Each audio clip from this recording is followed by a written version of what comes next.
Bonjour et bienvenue dans cette nouvelle vidéo où nous allons voir comment coller une arrêt multiple sur une nouvelle feuille. Donc en gros, comment enregistrer ce tableau dans un tableau virtuel, dans une arrêt, et ensuite le coller directement dans cette cellule A1 sur cette feuille E1.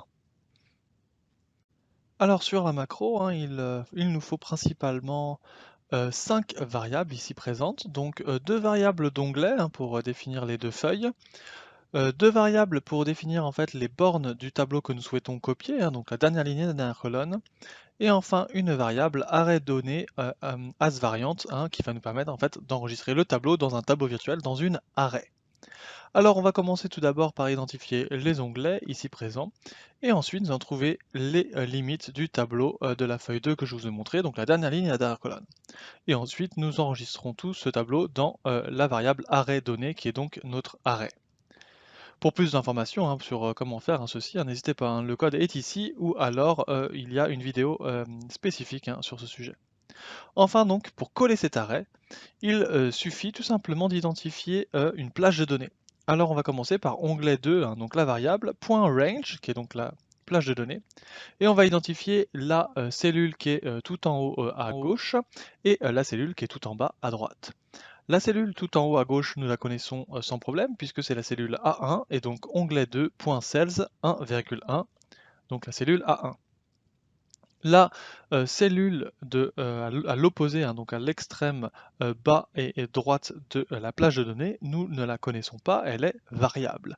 Alors nous allons mettre onglet 2.cells et là, donc, pour identifier la ligne, nous allons donc identifier ubound array données, qui est donc en fait la limite supérieure de notre tableau visuel.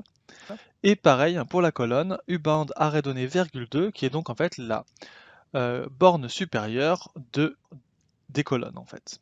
Et en fait, nous mettons égal, enfin, égal array données, ce qui nous permet de coller tout ça. Nous allons donc à présent lancer la macro. Et cela est déjà terminé. Nous allons donc vérifier, effectivement, nous pouvons constater que cela a bien été transféré sur l'onglet 1 de cette manière. Alors comme vous avez pu le constater d'ailleurs, c'est très très rapide. C'est l'un des gros avantages des tableaux virtuels avec les arrêts, c'est le gain de temps. Imaginez ce gain de temps par rapport à un tableau qui serait 3 fois plus long et 3 fois plus grand, même 3 fois je dis, même 300 fois, 3000 fois plus grand que ce que nous avons là. L'avantage c'est que la rapidité reste très très similaire à ce qu'on vient de constater ici, donc à la vitesse de l'éclair, j'ai envie de dire. Merci d'avoir regardé cette vidéo. N'hésitez pas à vous abonner en cliquant sur le lien à droite de cet écran ou à regarder une nouvelle vidéo en cliquant en bas. Commentez, partagez, likez et si vous souhaitez me contacter, n'hésitez pas à utiliser les liens dans la description. Bonne semaine à tous!